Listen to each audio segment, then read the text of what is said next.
Football ইতিহাসে কিছু নাম চিরকাল স্বর্ণাক্ষরে লেখা থাকবে। তাদের মধ্যে নেইমার জুনিয়র অন্যতম। ব্রাজিলের বিস্ময় বালক নিজের অসাধারণ ফুটবল দক্ষতা ও বিনোদনমূলক খেলার মাধ্যমে কোটি ভক্তের হৃদয়ে স্থায়ী আসন গড়ে নিয়েছেন। তবে তার ক্যারিয়ারকে ঘিরে আক্ষেপের সুর শোনা যায় বারবার।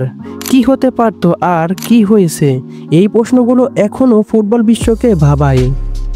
2017 সালে নেইমার ফুটবল বিশ্বের ইতিহাসে সবচেয়ে আলোচিত এবং ব্যয়বহুল দলবদল ঘটিয়েছিলেন। 222 মিলিয়ন ইউরোর বিনিময়ে বার্সেলোনা ছেড়ে পিএসজিতে পাড়ি জমিয়েছিলেন তিনি। এটি এখনও দলবদলের ইতিহাসে সর্বোচ্চ পরিমাণ অর্থের লেনদেন হিসেবে রেকর্ড গড়ে আছে।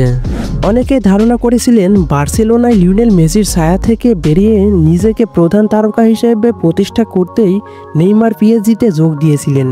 কিন্তু 7 বছর পর নেইমারের বাবা নেইমার সিনিয়র এই ধারণা নাকচ করে দিয়েছেন। তার ভাষায়, নেইমার ক্লাবের প্রধান তারকা হতে চাননি, বরং মেসির ভূমিকায় খেলতে এড়াতে চেয়েছিলেন।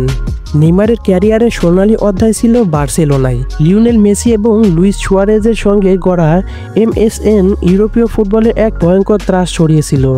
2014-15 মৌসুমে এই ত্রয়ীর হাত ধরেই বার্সেলোনা তাদের ঐতিহাসিক ত্রিমুকুট জয় করেছিল। নেইমারের বাবা জানিয়েছেন, বার্সেলোনায় যাওয়ার সিদ্ধান্ত সম্পূর্ণ নেইমারেরই ছিল।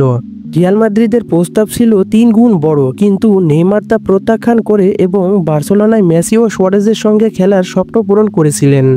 পিএসজিতে নেইমারের দিনগুলো একদিকে যেমন সাফল্যময় ছিল, অন্যদিকে বারবার ইনজুরি তার ক্যারিয়ারকে ক্ষতবিক্ষত করেছে।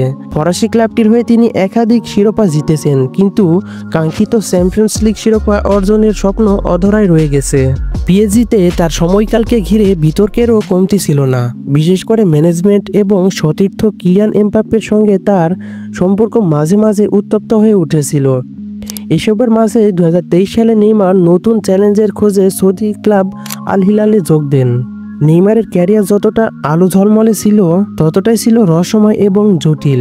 বার্সেলোনা ছেড়ে যাওয়ার সিদ্ধান্ত, পিএসজিতে তার সময়কার এবং পরবর্তীতে সৌদি আরবে পাড়ি জমানো, প্রতিটি অধ্যায়েই একরাশ যদি আর কেন রয়ে গেছে।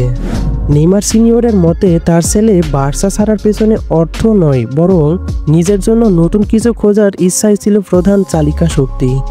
তবে ফুটবল বিশ্ব এখনও বিশ্বাস করে, বার্সেলোনায় থাকলে নেইমার আরও উজ্জ্বল হতে পারতেন। নেইমার জুনিয়র শুধুমাত্র একজন ফুটবল খেলোয়াড় নন, তিনি একটি আবেগ, একটি অধ্যায়। তার প্রতিভা এবং ক্যারিয়ারের গল্প আমাদের শেখায় যে প্রতিভা কখনো কখনো সঠিক সিদ্ধান্তের অভাবে হারিয়ে যেতে পারে। তবে নেইমারের নাম চিরকাল ফুটবল ইতিহাসে একটি উজ্জ্বল নক্ষত্র হিসেবে থেকেই যাবে। বন্ধুরা, এই ছিল আজকের ভিডিও। ফুটবল দুনিয়ার সকল খবর সবার আগে পেতে আমাদের সাথে যুক্ত থাকুন। ধন্যবাদ।